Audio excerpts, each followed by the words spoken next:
So, I decided I was going to go ahead and take advantage of this nice weather out here and a little bit of free time I have while the kids are taking their naps and do one of my vlog reviews of what spoke to my soul. I've already done the written reviews, but this goes into a little more detail of what specifically in the book led for those various things to speak to my soul. Now I'm super far behind. If that's okay, I'll catch up. So I decided to go ahead and start by going to our April book that we read, which was Our Two Societies, and that is by Andre Davis, who is a Detroit native. Although he no longer resides here, um, it was a pleasure to be able to read of someone's life from Detroit, just like me. You gotta represent the D. But I thoroughly enjoy reading Our Two Societies. It is based on his life growing up here in the city of Detroit. Um, so I'm just going to go ahead and get into it and tell you guys why the things I mentioned already spoke to my soul. So, if you haven't had an opportunity to read my written reviews, be sure to go to my Goodreads page, Facebook. Um, Also on Amazon, I have reviews on there as well. So check them out if you want to read the full, word for word review. But if you haven't read or listened to the review, because I have the podcast too, sponsored by Anchor, you can check that out as well. But the three things from his book that spoke to my soul are perspective, mental slavery, and the fallacy of the statement, you are the product of your environment. Now, if you know me, you know that I'm pretty long-winded, but that's cool, don't worry about it. So my husband kind of helped me revamp my vision on how I'm going to present the information to you guys. So versus doing a whole one by one, chapter by chapter rundown of the entire book, I'm going to tell you specifically, again, what spoke to myself. Now, when we talk about perspective, in part 3 in chapter 8, this point was driven home for me. Because what Andre does is relate a conversation that he has with one of the characters that he mentions in the book named Jax, and the conversation that Jax had with their professor, Dr. Elwin, and it was in regards to Andre. And at that point, he had a reality check. Because on one hand, he was being judged by the professor, saying, he needs to get his act together before he get back to America and all this other kind of stuff. And Jax is like, what are you talking about? He's traveling abroad, he's in college, he does his work, he just likes to have fun.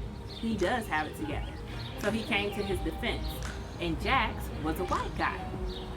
So, at first he was kind of, thrown back that he got that from him or whatever, but that was cool. Somebody defended him, understanding, being empathetic or whatnot.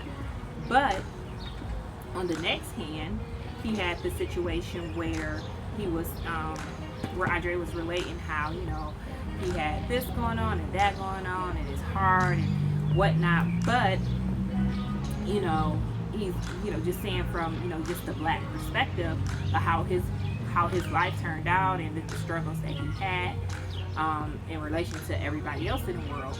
And Jack's like, well, hold up. You acting like Dr. Elwin. You're singing the same song, just a different tune, basically, is what he was saying. And he's like, I had an even harder life than you. My mom was on welfare. They had issues going out. He barely graduated. But here he is next to him, still traveling abroad and taking advantage of a great opportunity. So in that moment, Andre realized sometimes you need to take another person's perspective. Somebody standing next to you can either have the same story, a similar story, or one that's even worse than yours. So don't belittle anyone else's circumstances and make it seem as if yours are far worse than theirs. While we know as a black race we have endured so many different atrocities, however, it isn't fair to just belittle someone else if they have gone through something too. But staying true to yourself is, I don't have a problem with acknowledging the disparities that happen in life in regards to Black individuals. So that's the one. Now, when I speak of mental slavery in part 1, in chapter 1, it came to me when I had read this thought. I'm going to read directly from my notes. So it says, all those crazy Black people in the projects. Now, for Andre, why I say it's a mental slavery, it created a new association of Black people in his mind that previously he never even considered. And that would be for the Black identity as a whole. So from that, I'm saying, just from a simple statement, you can learn a mentality and be conditioned by it, and it further is reinforced in chapter 4, where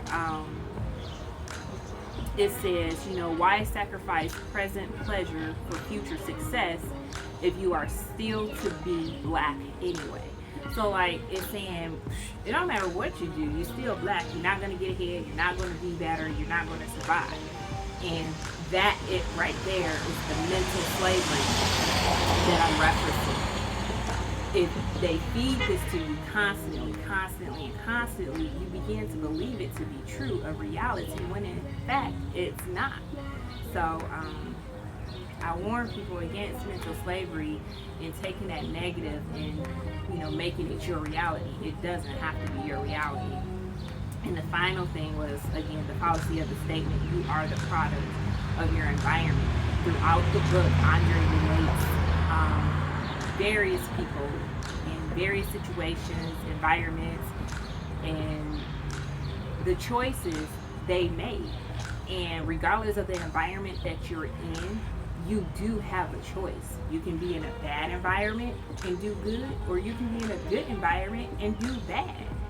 You personally, you have to make the choice to do what's right or to do what's wrong or not do anything at all. It all depends on you.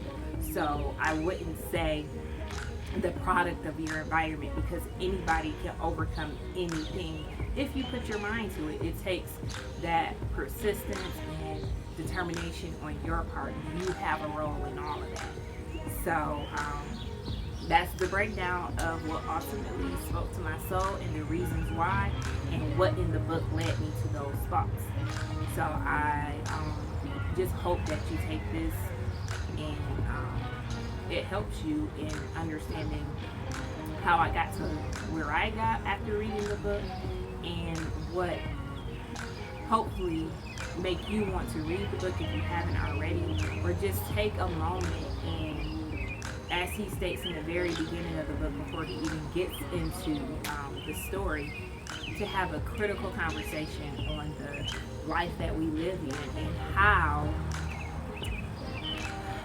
there's a difference between racial inequality and social inequality. And if you work toward presenting yourself in a better fashion socially, and then you can cope with some of the racial inequalities that exist today in the world.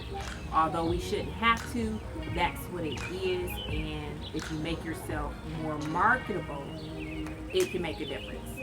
I don't know if you agree with it, but by the time I finished this book, I understood exactly what Andre is saying, and I give him a thumbs up. I gave this book a rating of a 5-star on all of the platforms I use for giving reviews in regards to this book. So I just say, hey, give it a try. You just might learn something from it. And if you have an opportunity, you can follow his podcast that is based off of Anchor as well. Let me pull up the name of it really quick. I should have had that prepared. I apologize. But hey, that's why I have my phone here, so I can check it out. But he goes into detail on some topics, discussing a free market society world versus just looking at it in the standpoint of racial inequalities. Trying to find it here. And it is called The New Narrative.